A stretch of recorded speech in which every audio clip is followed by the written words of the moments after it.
Hopefully that's not too distracting. Okay, let me turn the volume there. Or maybe I could.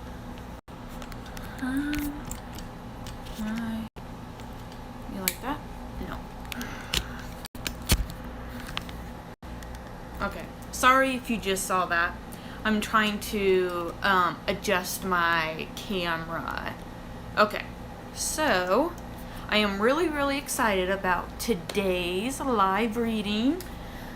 I am going to be reading from The Wish, and it's going to be chapter 20.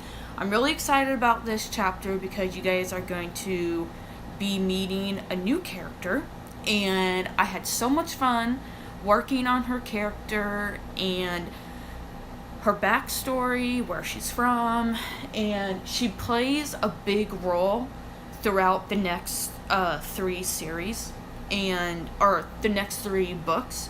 So I'm just really excited to read chapter 20. So I'm just gonna go ahead and just get into it because I'm that excited. So this is chapter 20. And I forgot I may have to read chapter 21 because I'm going to be busy Friday night because I'm watching a friend's animal. And I don't know how loud it's going to be. I don't know if she's going to be able to sit still while I'm reading. So, I don't know. But anyways, there's something on my screen. Oh, there we go. Okay, so this is chapter 20. So just comment if you want during the reading. Comment what you like and whatever you want. Doesn't bother me. Okay, chapter 20. Okay. The mild breeze slipped through the leaves, then coasted down past the taxi. The fresh smell of newly mown grass swept through the window into Olivia's face. The wind blew her brunette hair over her shoulders, exposing the straps of her sleeveless purple shirt. Her purple cheetah print shoulder strap purse sat on her lap as she felt the silver chain between her 2 fingers. The long 8-mile drive gave Olivia things to think about.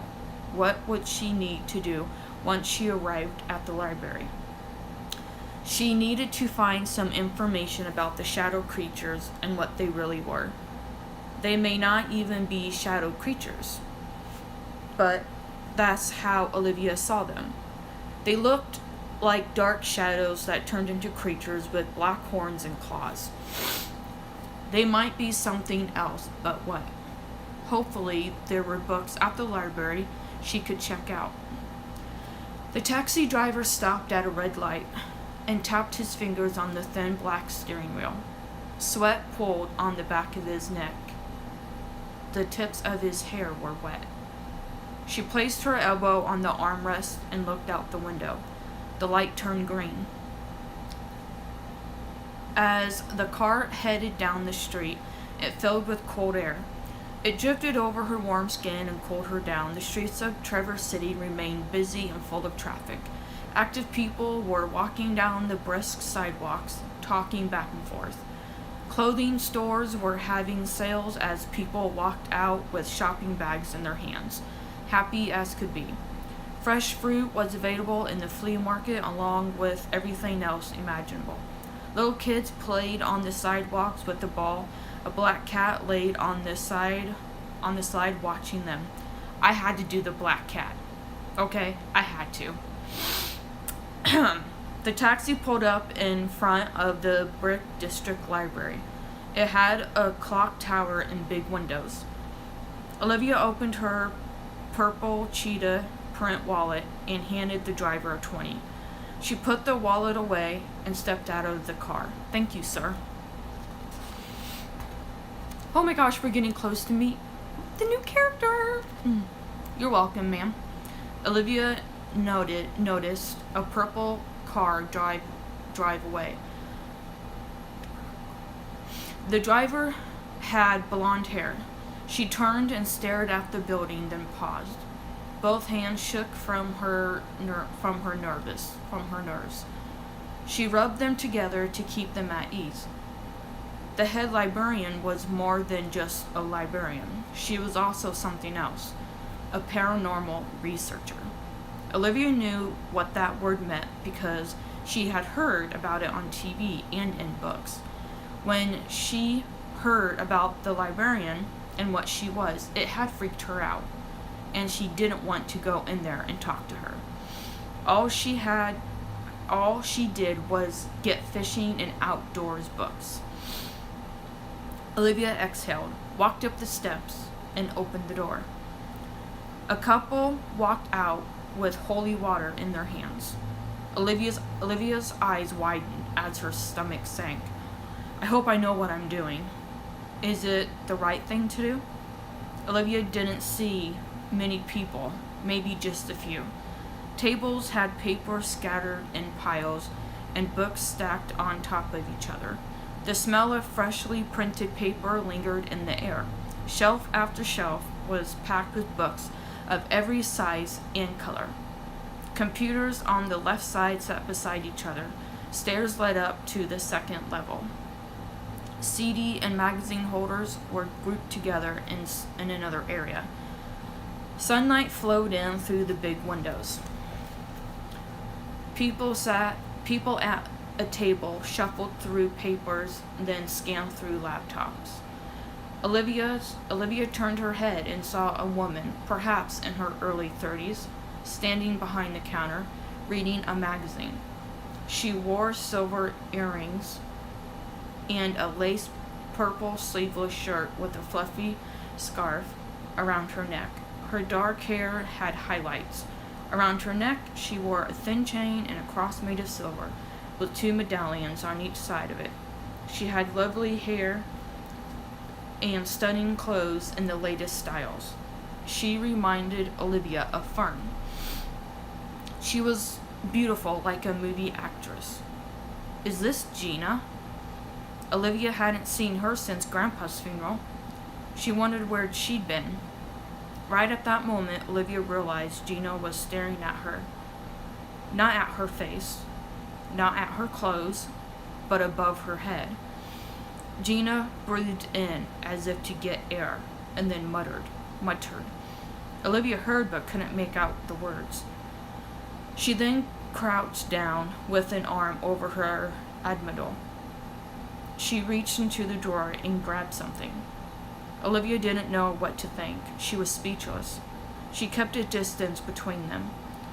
Gina dropped the object back in the drawer and closed it. Her breathing eased and she stood straight up. Hi, Olivia. She held her breath and squeezed her eyes. The fishing books are up. Looking distressed, she pressed her fingers on her temple. Gina, are you okay? Gina still stared at something above Olivia's head. What the heck is up there that's so important? I'm fine. Gina reached over for a bottled water and took a long drink. Olivia just stood there until she was done. Both girls stared at each other. I don't need fishing books. Gina's brows creased. I need a book on. Olivia paused and made sure nobody was around. Ghosts and spirits? Maybe paranormal events? She rubbed the back of her neck. She didn't want to make eye contact and see Gina's reaction. Would Gina think she was crazy? She never got books on ghosts or paranormal before. Okay, I'll show you. Olivia followed Gina across the room to the far back corner. Gina stopped and showed her the books. Here you go. Anything else? No, thank you, Gina. Anytime. Olivia walked to the bookshelf and searched for something that had to do with shadow creatures. She came to a thick book that had the word ghost in big letters. That sounds interesting. I'll give that a try. The next one over was called Real Ghost Stories. She thought about it, then grabbed it off the shelf. She set them on a table across the room, then walked back over to the shelf and grabbed more. After a while, the table was full of books. There had to be at least 10 of them. Olivia sat down, grabbed the notebook out of her purse, and opened it. pen in hand. She opened the largest book and scanned through many pictures. She came across the definition of what a ghost was. Oh crap. Whoops. Fan. Crap. Oh my gosh, I hope you guys can hear me. I forgot to turn my air conditioner down. Whoopsie. If you can hear me now, please comment. After a while, Olivia sat down. Nope. She opened the largest book and scanned through many pictures. She came across the definition of what a ghost was. A ghost was someone that used to live on Earth. Sometimes they would show themselves to people for different reasons. To get help, pass on a message. Ooh. I just got a notification. My poetry books just got shipped. Yay! Or scare people away that are in their territory. Olivia thought about it. The shadow creatures did show themselves to her. Are they trying to give her a message or what? She wrote a few things down, then flipped the page to a new chapter about orbs. She read the definition. An orb is the energy source of the spirit. She hadn't seen any white circles flying around the room. After she had read some paragraphs, she learned that orbs had been showing up in photographs since 1880. Picture after picture, she was intrigued by the differences in orbs and the shapes of the white mist. She learned that mist could be mistaken as fog, smoke, or even clouds. Mist was the apparition of a ghost haunting a particular space. She turned the page and saw more disturbing pictures of shadows in the rooms where children were sleeping. Her heart jumped in her throat. I love that little paragraph that I talked about one paragraph up ago. I love it. She turned the page. Okay. Olivia flipped through the pages and came across another chapter that talked about different types of ghost sightings. As she read the separate paragraphs, she learned what the paranormal could do. She gathered up all the books and headed back to the front desk. She placed them on the counter and waited. Gina came around the corner with some sheets of paper. When she looked up, she gasped and came to a stop. "I'm sorry," Olivia said with the hand up. "I'm sorry." "It's okay." She set the papers down by the computer and smiled back. Olivia noticed that Gina tried her best to not look above Olivia's head. "Did you get everything you needed?" "Yes." "Your library card, please."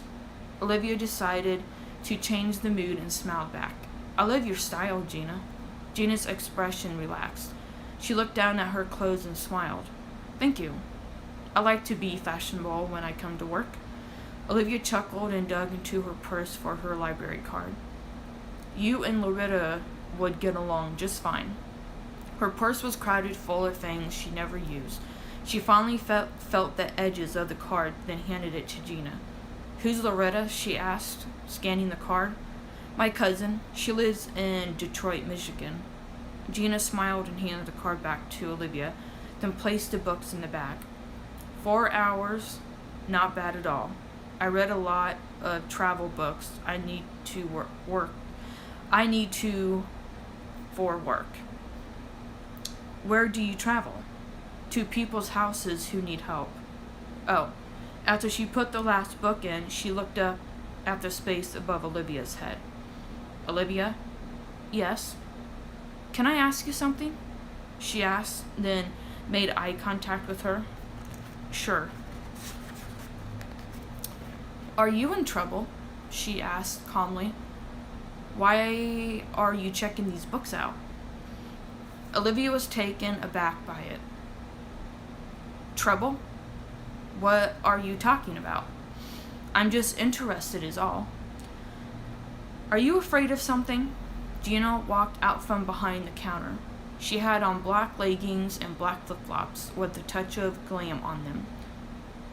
The thought of Gina and Loretta getting along great forced a smile across her face for a brief second. She looked back at Gina and saw the nervousness in her face. Why is she acting this way? It didn't make sense. Normal people wouldn't do this. Maybe Gina wasn't normal. Okay, that was me. I take that back. You don't want to tell anybody about it. You'd rather fight it and then run off. There's something that nobody knows about me, Olivia. She paused, then smiled. I'm psychic. Olivia didn't know what to say to that. Nobody had said that to her before. She just stared at her blankly. Gina chuckled, then shrugged her shoulders. It's okay. I figured you wouldn't believe me.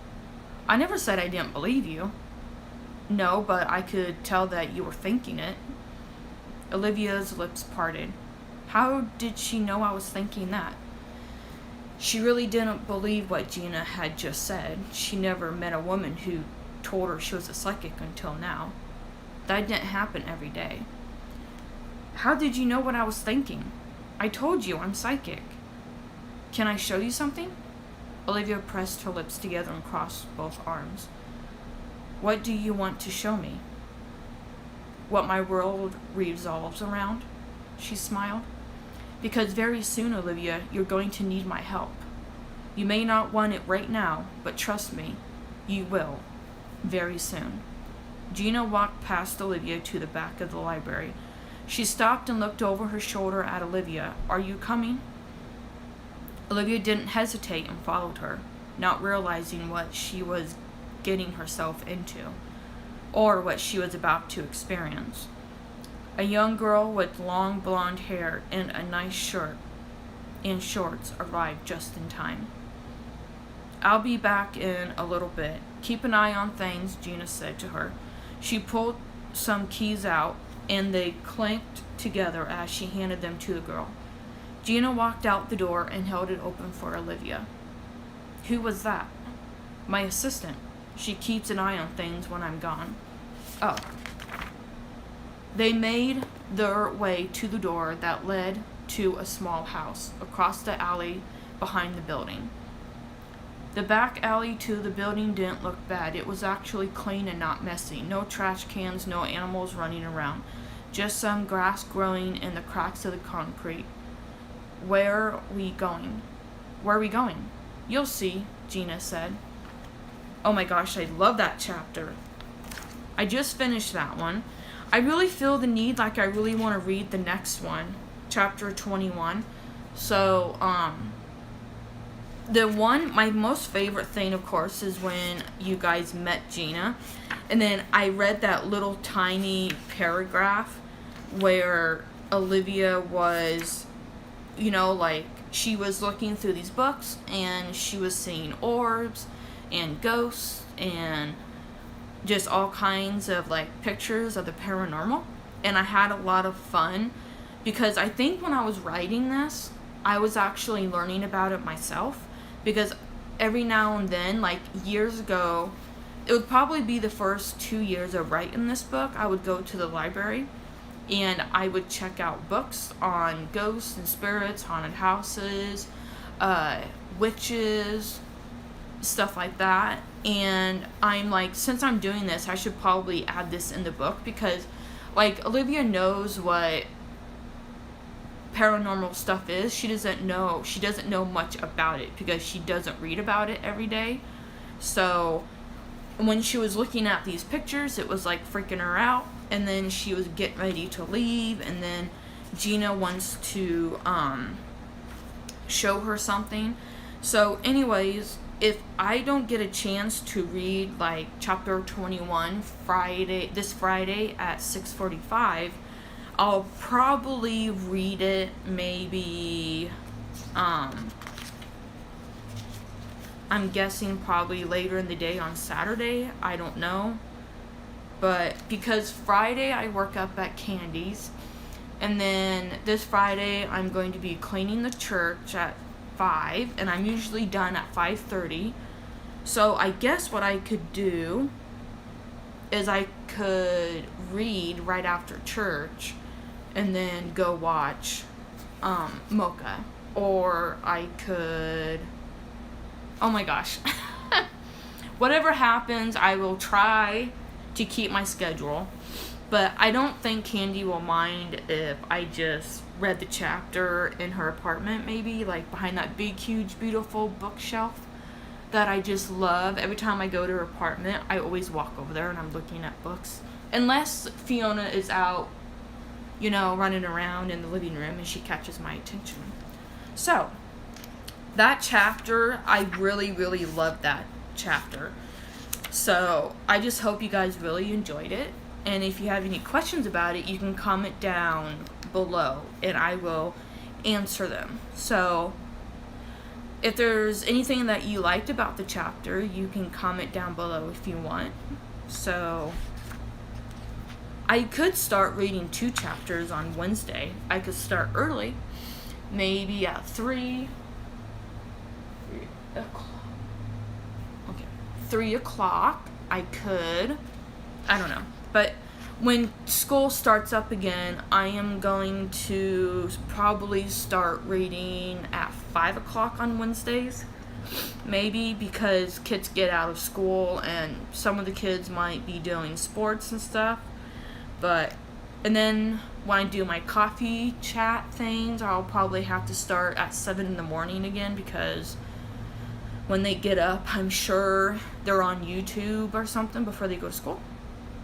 So anyways, I had a lot of fun writing that chapter. I'm just so glad that I gave my character Olivia an opportunity to do some research before anything else bad happened, even though she's already seen dark shadows and stuff. So, okay, so let's see, what's next, the next schedule.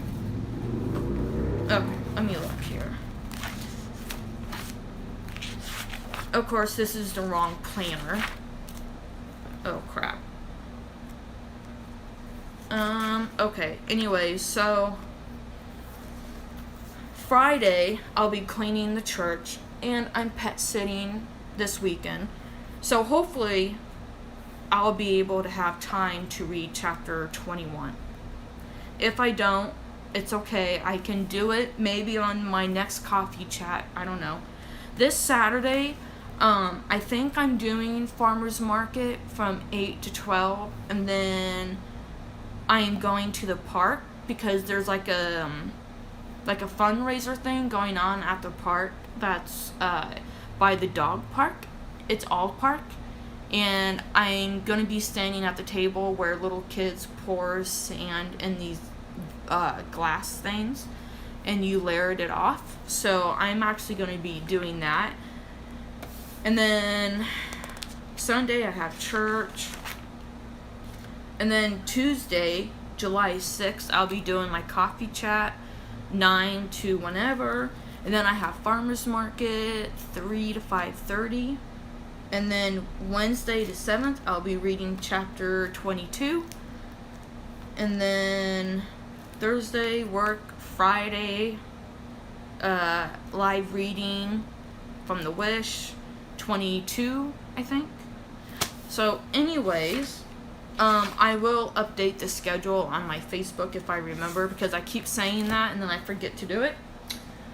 So anyways, I have not left my apartment all day today because I have been working on new poetry books. Haha, you didn't see the title, did you? These are ideas that I wrote down, and I'm so excited to get them published. I just can't wait. So, and here's more. I've already showed a couple of these during my coffee chats. So, anyways, I'm just so excited to get it published. And this is I got this in Des Moines with Espy and Mimi. I've said this in my past videos. I don't know if it was Marshall's or Michael's. I don't know. But we were looking for a dress for her grandma before they left. So I got this. So this is what I used to write my poetry in. Besides my other books I take to church with me. So that is it for this video, and don't forget to like this video and subscribe to it, or subscribe to my YouTube channel. And I try to post as much content as I can, but lately I just been doing a lot of poetry writing, so hopefully I will get back to working on my second novel. Guardian, I will definitely be ordering an actual author copy. They're actually available right now for you to order from Amazon. And if you order a book from Amazon and it's not, I don't sign it, you can come to my book signings or something, or you can buy a book from me and I can sign it and I can send it to you with tax, shipping and tax. Wait, shipping, what is it? Shipping, I forgot. Is it shipping and tax? I think it is. But